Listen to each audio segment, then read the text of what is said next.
Optophobia, the fear of opening one's eyes. This podcast is dedicated to encouraging you, our listeners, to move beyond that fear, to solve riddles they don't want us to unriddle, to investigate supposedly ironclad truths, to unearth evidence buried for so long they believed it would stay buried. Season 4. It's likely you've never heard of the most important movie of 1989. That's because in the end, Relentless was just another forgotten 1980s slasher film. But director William Lustig's original plan could have changed cinematic history forever. Lustig flavored his movie with enough subliminal messaging to spark mass murder by hundreds of wannabe serial killers sitting in the nation's theaters that summer. Why didn't it work? And why is Lustig still taking lunch meetings in Hollywood rather than rotting in jail? This season on Optophobia, we'll track down the distortions, the assumptions, the omissions. Are you bored by the lies? Open your eyes. Hi, everybody. I am your host, Noel Shempsky.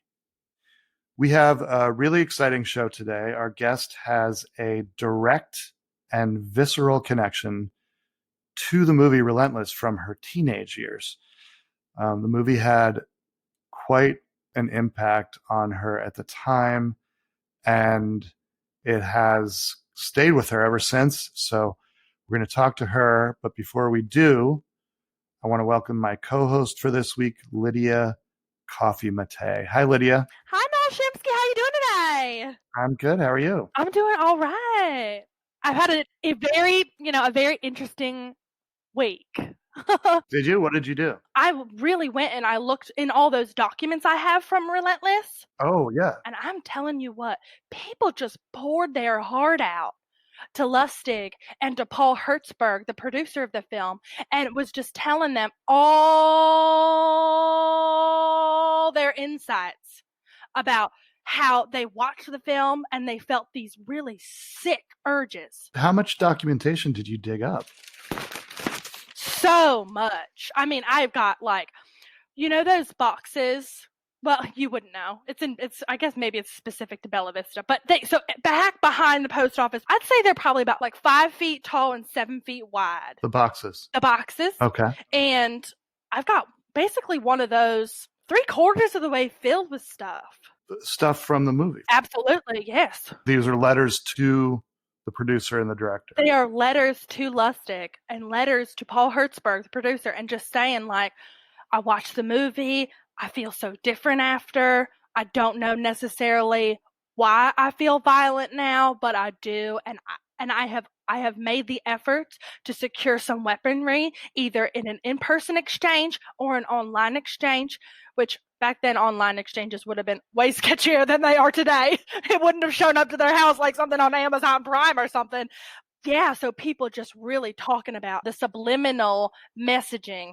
I wonder if what you're finding is further evidence that not only did Lustig know exactly what he was doing, but he can't claim that he didn't know that it was working, right? If these are people confessing to him their urges to kill after watching this movie, addressed to him, addressed to the producer. It feels like he's got complete deniability because maybe it wasn't his overt intention, but if it was a secret intention, nobody has any proof. That's some good sleuthing. I still got a couple more things to go through. It's a really big box. And again, it's been a busy week, but I'll have some more time in the next couple of weeks to kind of just divvy through some more stuff. Okay, good. Well, let's get to our guest because her story is pretty incredible as well. Unfortunately, the guest that we had scheduled to talk to this week, Hooper, Nebraska-based surf shop owner Jermaine Schvitz, was unable to make it. It seems the Little Caesars slasher, whose real name is Wally Porchevsky, is an Optophobia listener, and he heard our show last week where we talked about one of his attempted murders. So Wally reached out to Jermaine to apologize for trying to slash him and his girlfriend with crazy bread. And the two were going to go for pizza at the same time that our show is recording right now. So he wasn't going to be able to be on. But we will try to get Jermaine and maybe Wally too. It'd be sort of fun to have them both on the show soon. However, we were super lucky at the very last second to set up an interview with a great guest joining us from her home in Claymont, Delaware. Jeri Jones is with us. Jeri, welcome to Optophobia. Thank you, Noel, and thank you, Lydia. I am very happy to be here. Tell us a little bit about Delaware. Are you from there originally? Did you grow up there? Oh, Noel. I went a lot of places growing up. My mother was actually a traveling saleswoman. Oh. Single mom, raised me alone, traveling saleswoman. We traveled from Atlanta to Claymont over the course of 3 years. It wasn't that you went back and forth, but you got from Atlanta to Delaware to Claymont in 3 years. That's right. And stopping along the way for your mom to sell. What was she selling?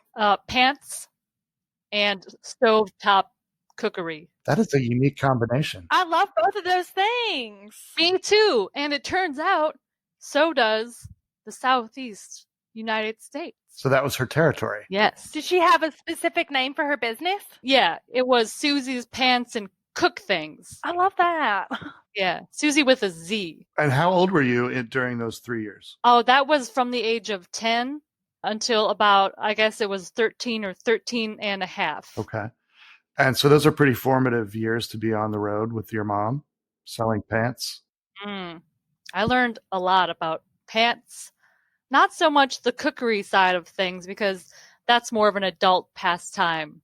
But I could tell you about the hemline of women's pants. What could you tell us? Well, what couldn't I tell you, Noel? Let me start with this. The optimal width of a hemline on let's say a pair of denim jeans. You all have denim jeans. I love denim jeans. Thank you, Lydia. You look like a denim jeans girl. Oh, you know what? I feel like the best thing that ever happened to me in my life is when denim jeans became high-waisted. Me too. Sisters. Yeah. Yeah. Anyway, less than an inch. You don't want it to be more than an inch. Gets too floppy. Oh, I hate a floppy hem. Anyway, that's just one little factoid for you. Fun. And so when you and your mom got to Delaware, and so you've been there since you were 13 or 14 years old. Yeah, we have been in Claymont since that time. We've lived in a few different areas, but right now we're living, I'm still living in the house that we ended up in, right off of Main Street. I've got my neighbor, Bob. He's been there a while. And as an adult, did you go into the same business as your mom? Do you sell pants? And cookware? No. I didn't have it in me. And that did cause a rift between us for several years before she passed away. Oh, I'm so sorry. Yeah, thank you. But actually, those were formative years on the road. And what I really came to love was wheels. Oh, because you drove so much with your mom. We drove everywhere, and I had to learn how to fix a flat car tire at the age of 10. That's a skill that I still have not myself acquired. So I really respect and admire you for that. Thank you. It wasn't easy learning my first one on the interstate, but I did it. I have since downsized to bicycles because I find them to be more exciting. And I like the people better. Because you're closer to the actual wheel. I mean, physical distance, but also just it must feel a little bit more intimate, you and the wheel. That's exactly right, Noel. You must be a bike guy yourself. I cycle. See, you get it. You get it. You get up close and personal. Feel the rubber on your hands. Bend it. Squeeze it. So wheels became important to you too. I like to watch it spin. I get satisfaction when it's spinning well. And I get satisfaction from fixing it and making it spin well. So you fix wheels for a living. I fix bicycle wheels, exclusively wheels. I don't fix the rest of the bicycle. That was going to be my question if you had like a bike shop but it seems like kind of what you're saying is like you're an ad hoc freelance wheel tech. That's exactly right, Lydia. You are sharp. I have a mobile bicycle shop. That would make sense that your wheel shop is mobile. Wheel shop. That's exactly right. I misspoke. I get excited. Misspoke. I wish I could claim that was on purpose, and I will. Okay, you do it. I'll let you. Yeah, thank you. I've got a mobile bicycle shop. We operate out of the Food Lion parking lot every Tuesday and Thursday. Good potato salad. It is called Wheels on Wheels.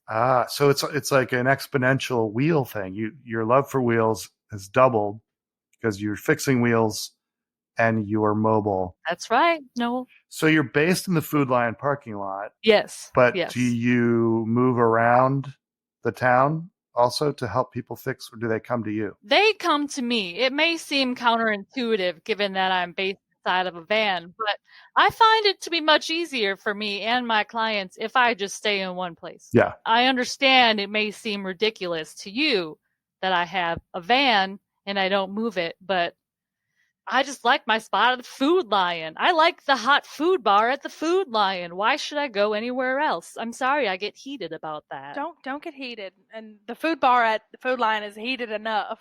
If your Food Lion's like my Food Lion in Bella Vista, I'm telling you, they have got some treats. Oh, I love the option of having a little bit of hot breakfast and a little bit of Chinese food at the same time. And some cold salad if you want it. Oh my God, exactly. Right there, Lydia. Yeah. Sisters, you love it too. See, I never had a sister. Okay, let's take a quick break, and we will be right back with our guest this week, Jeri Jones. We'll be right back. Hey, Optophobes. Most recipes come about because a seasoned chef with an ocean of ingredient knowledge knows which flavors are going to complement one another. Even then, it can take dozens of tries before the proportions of those ingredients come together perfectly. At Blend Venom Solutions, we do things a little differently. When we were creating Meat Pops, our new line of lunch meat flavored sodas, we had one funny conversation that led to the creation of a new Meat Pop. We were in the test kitchen at the Polyps at Jonathan Winter's Elder Care Community in Shalimar County, Florida, also known as Blend Venom Solutions HQ. And by the way, when I say test kitchen, I mean we were sitting around the crock pot in Beverly Marabone's room at the Polyps at Jonathan Winter's Elder Care Community. Anyway, someone said, "What actually is roast beef?" There followed some debate, some laughter, and eventually some surprisingly aggressive scratching. Then someone else said, "What's in cream ale?" Everyone agreed that the words beef and cream were funny enough on their own, but gut-busting when you say them together. So we liquefied some roast beef, added an equal amount of cream ale, mixed in some venom from the eastern green mamba, threw it in a bottle, and slapped on a label. Roast beef cream ale. Then we tried it, and most of us threw up a little, but it was hard to tell if that was because the drink is disgusting or if saying beef and cream together a bunch of times is just plain funny. Blend Venom Solutions. We take away your thirst using snakes. Okay, we are back with our guest this week, Jeri Jones. Jeri, we were talking a little bit about your career as a mobile wheel repair owner. So tell us a little bit about your connection to the movie Relentless. I would love to do that, Noel. And again, thank you both for having me today to talk about this. Absolutely. You know, when I watched Relentless, it was 1991. So that was a while ago. But that was a dark time for me. That year in particular was not good. I had a bad haircut. My best friend had just left town. The Food Lion had just come to town. And I had not yet established my love for Food Lion. I was upset because the other grocery store was gone. And so I was in a rough spot. But my friend and I one day came across this movie, Relentless, and we thought, let's watch this. How old were you, Jeri, when you saw the movie? Oh, I must have been 15. Okay, so you are now in Delaware. Yes. And you had said that your best friend moved away, right? Yes. So this was a new friend, or was it my second, number 2? Okay, gotcha. Did they know they were your number 2? They are finding out via this podcast. Okay, so you guys watched the movie together. Yes, in my basement. I remember this vividly. And, I mean, you all know how it goes. There's a lot of calling of people in the movie. There's no real method to the madness, randomly choosing people. And I got excited by that a little bit. It really brought up something inside of me, and it gave me something to work toward, something to like take out my anger about the haircut and the Food Lion and my best friend. And so I thought that seemed like a good idea, you know? So Relentless was inspirational to you. This was, built as a scary movie, but to you, a 15-year-old Jeri Jones, you were inspired by it. Yeah, and I don't like to talk about it, unless people get it, again, like you guys do, because it makes me sound like a crazy murderer. Yeah. I mean, and I totally get it. There's so many people that were plagued after watching this film and just had these urges. What things specifically of the, going through the phone books and picking people at random, are you saying it was just a pure projection of your anger and upset nature to like want to map that onto randos? Yeah. Well, first of all, I didn't know anyone else in town to take out my anger on. It was just your mom and your number one and your number two, and your number one was gone. That's right. And so in that way, I thought, that seems like a good way to find people to take it out on. But I'm going to be honest with you. I did not have a phone book. Couldn't find it. Might have gotten lost when they dropped it off. I don't know. I didn't find it. So, in the absence of a phone book, I'm going to tell you the truth. I forgot about it for about a day and a half. It brought up something in me, forgot about it. And the next day, we were out dumpster diving. Because, that's what 15-year-olds do in Claymont, Delaware on a Saturday afternoon after it's been raining for 3 days straight and you need to get out of the house. And so we were out behind the Food Lion, and I found in the dumpster a Rolodex. Do you two remember Rolodexes? Absolutely. Sure. Circular, like a bike wheel, flips around. Yeah. Yeah, I have a Rolodex now, but it's virtual. It's like digital. So it's just a little app, and it's called Rolodexer. And you open up Rolodexer, and it kind of just spins, and you can find your contacts. I'll send you guys the link. That's dangerous news for me to have, Lydia. That could really bring up something for me here, bring up some past urges. So, oh God, I'm so sorry. I did not mean to be triggering in that moment in time. It's fine. I forgive you. You didn't mean it. Keep going. I'm so sorry I interrupted you with my little trivial story about me relating to your Rolodex. I found this Rolodex, and immediately my mind went back to a day and a half earlier when we had been watching the movie, and I said, this is it. This is how I do this. I don't have a phone book, but I have a Rolodex full of people I don't know. Oh, wow. So I am going to be honest with you. I flipped through that, ripped off a card without looking at it. It was blank. I did it again. It actually took several tries. It was a lot of emptiness in that Rolodex. Third or fourth try, I grabbed one, saw some writing on it, and I went alone to the location written on the card. And I have to tell you, the truth is that I went there with the intention to cause some problems for this person. And I would never, ever, ever say that I was going to murder someone on a recorded podcast like this. Understood. But let's just say I went there with ill intentions. And you had never in your life up to this point never had any of these urges? No. I had been quite placid, even in my weird existence, not knowing anyone. I was content until about a couple weeks before this, when all these events started happening. The hairdo, Food Lion, best friends leaving town. This is hard for a 15-year-old.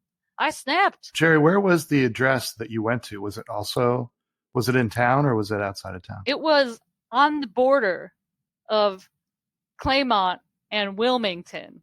But I would say it was on the Claymont side of the line. And the address itself said Claymont. So you went there with, as your words, ill intention. Did you meet this person? Oh, you could say that. Yeah. I walked up to that house and it was daytime. It was daytime. I often wonder what I was thinking. It was 3 p.m. I walked up to this house and I went and I knocked on the door and I heard a woman's voice say, "Come around back. I'm in the garden." And so I did that. Mind you, all I had was a stapler with me. I found it with the Rolodex. So I went around back with the stapler and I get back there and this woman was there, 70 years old. Her name was Patty. For the sake of anonymity for Patty, I will not tell you her last or middle names. I went up to Patty with this stapler, not even saying any words to her. And I went up to her, and what I did was you know how you can unfold a stapler? So then it goes, you get up against the wall. So I did that, and I just hit her in the arm with it. I think that's called the aggressor position of the stapler. Well, that makes sense, doesn't it? Yeah. And all she did was she looked at me at first for a second. She was bent over some hydrangeas, of all things. The most delicate of flowers. The most delicate of flowers, just like Patty. And she just looked up at me and said, "What are you doing? What are you doing? Can I help you?" And I dropped the stapler immediately and put my hands up in the air. And I said, "I was here to cause mischief." That's what I said to her. And she kept on kind of looking at me for a bit. And then she asked me if I wanted lemonade. Thoughtful. Lemonade. After I struck her in the arm. Long story short, Patty ended up being my gardener. Until today. Patty's still your gardener. She's still my gardener. She's getting up there. You said until today, so I was a little worried if something happened to her today. Do you need to leave early? She quit this morning. Oh God. Yeah. I mean, it's a retirement, really. She retired this morning. At 100. Yeah. Holy crap. She's in great shape. Well, the thing is the hydrangeas themselves are delicate, but their roots are strong. So it would make sense. So what you're saying, Jeri, is that you assaulted this woman with the aggressive stance of a stapler because your life was kind of spiraling, if you'll let me say that. Yeah, please do. And you were inspired by Relentless to cause harm and ill will on someone else. And she asked you a simple question of, why are you doing this? And then basically turned the other cheek? Yeah. You're lucky, Jeri Jones. Well, that wasn't the only time. I've been very lucky in my life. Oh, that was just the first time that you visited somebody with intent to cause mischief. First of 5. Kept going back. Was a stapler involved in each? No, it was a different, implement each time. I never really got to the right one, if I'm being honest with you. But Patty was the first. Yeah, she was my first one. You would think if that one went like it did, maybe I would be discouraged, but not in my 15-year-old brain. Did the other 4 attempts happen within your 15th year? They happened, I believe, between 15 and 18. It was maybe about one a year, maybe plus or minus. And was the Rolodex involved in each of the other attempts? Yes. I brought that Rolodex home with me and I shoved it in a drawer. And then what happened was every time I would do spring cleaning, I would find the Rolodex again. And then my brain would just go right back to that same space as when I was 15. So the temptation came from the wheel of the Rolodex. That's exactly right. I wonder if that's connected to your wheel job. I wouldn't rule it out. I like circular. I like pizza. That's another circle thing. I like to be in the sunlight. The sun is basically a circle from our view. Spherical in nature, yeah. How did the other potential victims react when you approached them with however you approached them? Let's see if I can remember, the exact details of each of these. that's my second one. I would say approximately year 16. That was the year I got my driver's license. Congratulations. Thank you. That year, I remember taking my Rolodex, getting in my car, and then driving to the address on the Rolodex paper. That time I found it on the first try. And what I used that time, I believe, was the cup holder on the inside of my car. And I tore it out. It was very loose and you could easily, take it out. And so I just took that and I went upstairs. I got into this apartment building, went up to the 3rd floor, and I knocked on the door. I think it was 304B, was the apartment. And long story short, I met the man who was my partner for many years after that. Oh, my. Just from it, who happened to live in 304B? Yeah. I went up there with the intent to cause mischief with him, with my car cup holder, this hard plastic. And just like last time, all I thought to do was just hit him on the shoulder with it. And he got louder with me than Patty had. He said, "Why? Who are you?" Questions, good questions. He's a very smart man. And I said, "I came here with the intent to be mischievous." And then I just kissed him. That was actually my first kiss at age 16. it's romantic. You were 16. They were how old? 18. Okay. Yeah. I didn't want to assume, but I just wanted to be sure that it was kosher for all of our listeners. What's his name, Jeri? George. And what did George think the next time that you tried to cause mischief? Did he know that you had kind of a pattern? Well, much like in the case of my number 2 best friend, George is learning about this right now via this podcast. So, George, I'm so sorry about this, and I will explain to you when I get home. He didn't know. This was a secret that I have had buried for a very long time. We are so thankful that you feel vulnerable enough with us to just really share yourself and your experience, the trauma and the triggering tendencies that Relentless has created for you. And honestly, as soon as you said 304B, all I could think of was, okay, somewhere in that 5x7 box recently, I was reading something, and I swear I remember exactly what it was. The number of the set that Relentless was filmed on, and 304A was taken for some type of, I think it was some type of beautiful romantic comedy. And so that one was not in the running for us, but we were in 304B. Wow. That was where Relentless, the film, was set. And so the fact that that's the Rolodex paper you found on the second try or the second attempt to cause mischief. Yes. That just happened to be 304B. Spooky. I had no idea.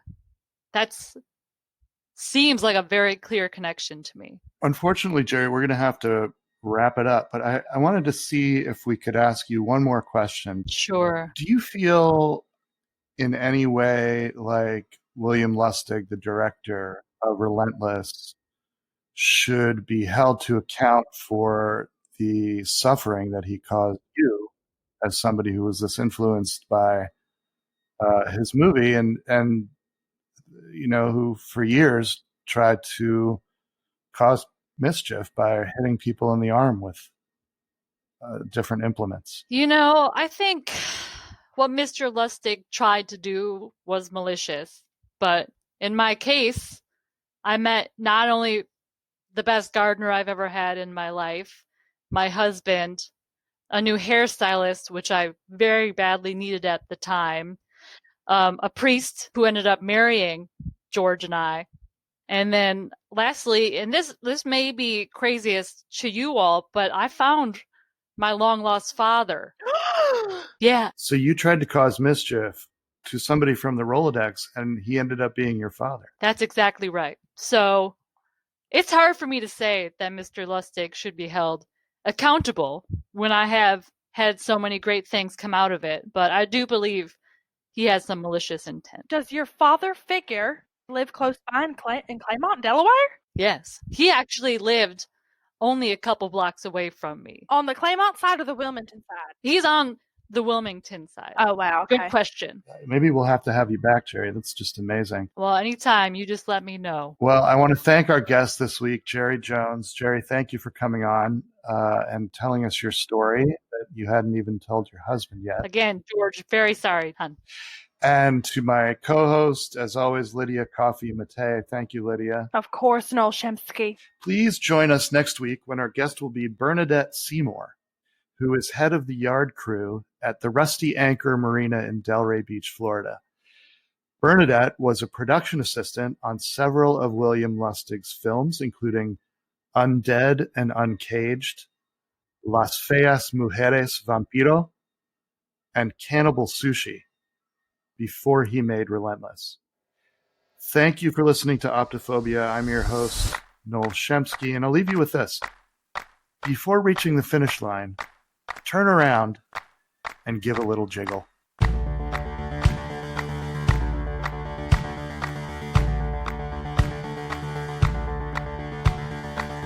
If you've got a connection to Relentless, we'd like to hear it. You can find us on our website, optophobia.org, or on Twitter, Instagram, and Facebook at Optophobes. And please subscribe and rate the show if you like it. Thank you to Jenny Koch, who played Jeri Jones. Jenny performs with improv teams The Quitters and The Lodge. Thank you to Aaron Murray, who played Lydia Coffey Matei. Aaron performs with Madeline, a Washington Improv Theater house ensemble, and The Lodge. Follow her on Instagram at Yearny B. Murray. Optophobia was produced by Tim Townsend. Music was composed by Bart Warshaw. Cover art by Claire Smalley. Additional website art by Nicole Bennett. Website by Chance Griffin. Thanks for listening. Until next week, keep them open.